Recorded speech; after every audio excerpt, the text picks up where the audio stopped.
ರಾಜ್ಯಾದ್ಯಂತ ಈ ಒಂದು ಪ್ರತಿಷ್ಠಿತ ಕಾರ್ಯಕ್ರಮಕ್ಕೆ ವಿದ್ಯುಕ್ತ ಚಾಲನೆಯನ್ನ ನೀಡಿರುವ ಗೌರವಾನ್ವಿತ ಮಾನ್ಯ ಮುಖ್ಯಮಂತ್ರಿಗಳು ಹಾಗೂ ಇತರೆ ಎಲ್ಲ ಗಣ್ಯ ಮಾನ್ಯರಿಗೂ ಕೂಡ ಅನಂತ ಧನ್ಯವಾದಗಳನ್ನು ಅರ್ಪಿಸ್ತಾ ಇದ್ದೇನೆ.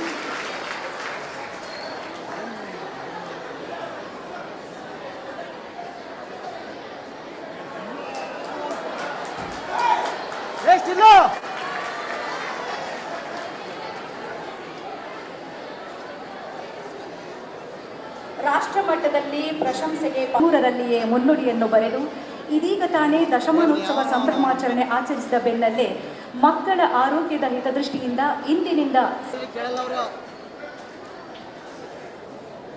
ಶ್ರೀಯುತ ಸದ್ಗುರು ಪರಮಪೂಜ್ಯರು ಬಿಸಿ ಹಾಲನ್ನು ವಿತರಿಸುವುದರ ಮುಖೇನ ಈ ಕಾರ್ಯಕ್ರಮಕ್ಕೆ ವಿದ್ಯುಕ್ತ ಚಾಲನೆಯನ್ನು ನೀಡ್ತಾ ಇದ್ದಾರೆ. ಜೋರಾದ ಚಪ್ಪಾಳೆಯ ಮೂಲಕ ಈ ಕಾರ್ಯಕ್ರಮವನ್ನು ಯಶಸ್ವಿಗೊಳಿಸಲು ತಮ್ಮೆಲ್ಲರ ಹಾರೈಕೆಯನ್ನು ಕೇಳ್ತಾ ಇದ್ದೇವೆ.